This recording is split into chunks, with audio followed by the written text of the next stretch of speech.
सास बहू का लिव इन रिलेशन। नेहा खुले विचारों वाली लड़की थी। अरे नेहा, क्या दिन में सोती है?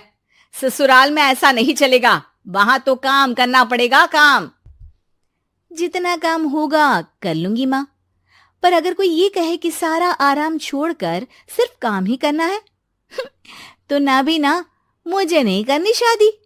अरे कैसी बात कर रही हो? अच्छा चलो जाकर नहा लो, मैं नाश्ता लगा देती हूँ, फिर तुम्हें कॉलेज भी तो जाना है। नेहा कॉलेज के लिए निकल जाती है। वो सोचने लगती है कि ससुराल में वो कैसे मैनेज करेगी। क्या हुआ नेहा, परेशान लग रही हो? अरे यार, तू तो मुझे जानती है ना, मुझे अपनी लाइफ बिल्कुल परफेक्ट चाहिए, लेकिन लग नहीं रहा लोग मानेंगे। यार, कहीं मेरी शादी ऐसे घर ना हो जाए जहां मेरी जिंदगी ही नरक हो जाए। अरे मैंने ना कल एक इंग्लिश फिल्म देखी थी, उसमें भी कुछ ऐसी ही समस्या थी हीरोइन की। अच्छा, तो फिर क्या किया उसने? उसने तो अपने होने वाले पति से साफ साफ कह दिया कि वो पहले उसके घर कुछ दिन तक बिना शादी के रह कर देखेगी, और अगर ठीक लगा तो ठीक, वरना तेरे मेरे रास्ते अलग। अरे हाँ यार, ये तो बिल्कुल सही आइडिया दे रही है तू मुझे। चल मैं तो चली, थैंक्स यार, तूने मेरी प्रॉब्लम सॉल्व कर दी। ये बोलकर नेहा खुशी खुशी वहां से निकल जाती है, लेकिन पीछे से उसकी सहेली कहती है, अरे नेहा, नहीं नहीं, कुछ नहीं सुनना मुझे। ये बोलकर वो वहां से चली जाती है। हे भगवान, पूरी बात सुने बिना ही चली गई। अरे वो तो विदेशी फिल्म थी, वहां सब चलता है, लेकिन ये तो भारत है, सभ्यता और संस्कारों वाला देश, जहां शादी से पहले लड़की को ससुराल में नहीं रखा जाता। खैर, नेहा मस्त होकर घर आती है। नेहा, कल तुझे लड़के वाले देखने आने वाले हैं, और हाँ, इस बार कोई बहाना नहीं चलेगा। हाँ हाँ, आने दो आने दो, मैं तैयार हूं शादी के लिए। अगले दिन लड़के वाले आते हैं, जहां लड़का कहता है, मुझे अकेले में लड़की से कुछ पूछना है।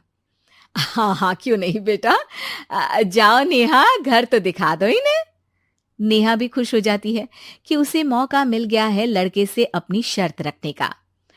देखो, मुझे ना शादी से बहुत डर लगता है, पता नहीं कैसी लड़की आए, तालमेल बना पाए कि नहीं मेरे परिवार से। मैंने कई घरों में रोज का क्लेश होते देखा है।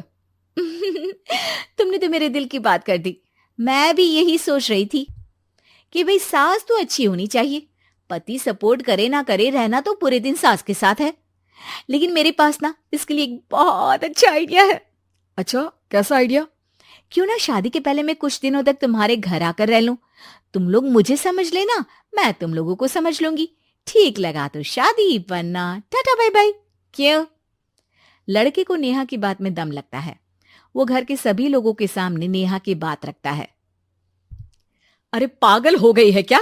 ये कैसी शर्त है? अरे शादी से पहले मैं क्यों तुझे किसी और के घर भेजूंगी रहने? अरे लड़की के ख्याल तो 20 साल आगे के हैं, इतनी भी खुले विचारों वाली लड़की नहीं चाहिए हमें। अरे माँ, क्या बुरा और गलत बोल रही है ये? रहना तो हम दोनों का है ना। कल को कोई परेशानी आई तो तुम सब तो ये बोलकर निकल जाओगे कि जिंदगी तुम लोगों को ही निभानी है। तुम लोगों को जो करना है करो, तब क्या करूंगा बताओ?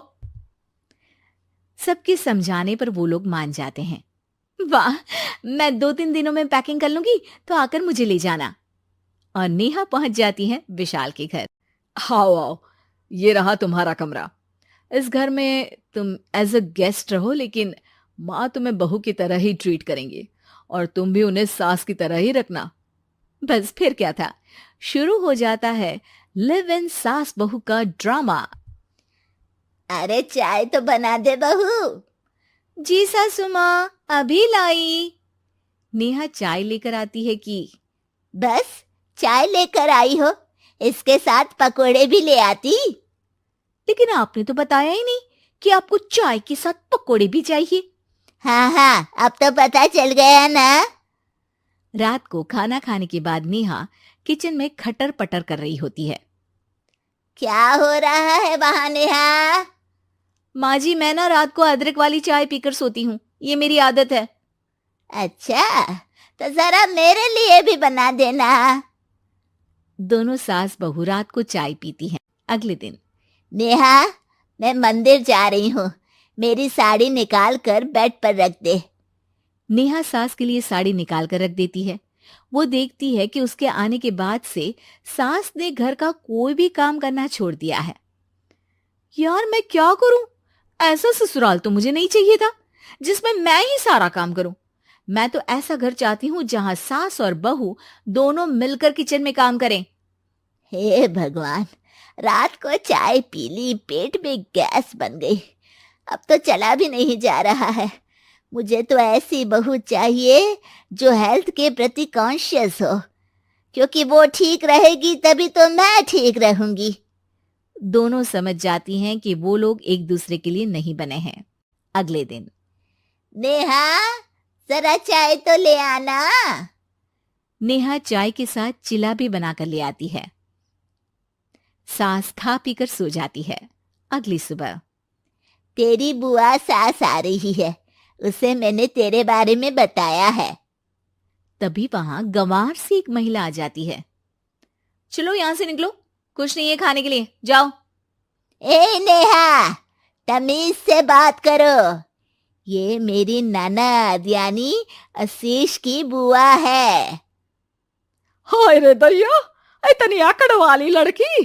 अरे यही है ना जो शादी से पहले ही आकर बस गई है यहाँ पर। बस नहीं गई हूं, बसना है या नहीं ये डिसाइड करने आई थी, लेकिन इन लोगों के रिश्तेदार इतने गंवार हैं तो मैं तो ना कर रही इस घर में शादी। अरे भाभी, और क्या कमी थी हमारे आशीष में जो आपने ऐसी लड़की की शर्तों को मान लिया?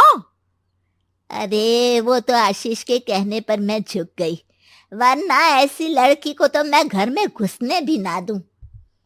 ए हेलो, ऐसी लड़की कैसी लड़की? हाँ, बिना समझे बुझे शादी कर लूं? अब तो समझ गई ना कि हम लोग गांव के हैं। भाभी को खाट पर सोना और रिश्तेदारों का गांव से आना जाना तो लगा ही रहना है इस घर में। हाँ हाँ, मैं तो किसी मॉडर्न घर में शादी करूंगी। ये बोलकर नेहा वहां से चली जाती है। अपने घर में आकर नेहा कहती है, ना मां ना, लिव इन में रहकर देख लिया, ये गांव के लोगों का कोई भरोसा नहीं है। खैर, नेहा की शादी एक मॉडर्न घर में हो जाती है जहां सास कहती हैं, हे नेहा, मैं टेनिस खेलने जा रही हूं, आओ तो जूस बनाकर रखना, और हाँ, वॉलनट्स और ओट्स भी बना लेना। जी माँ। माँ मॉम बोलो डार्लिंग, माँ इज ओल्ड फैशन। बेचारी नेहा सर पर हाथ रख लेती है। हे भगवान, ये सास तो सास ही होती है, गांव की हो या शहर की।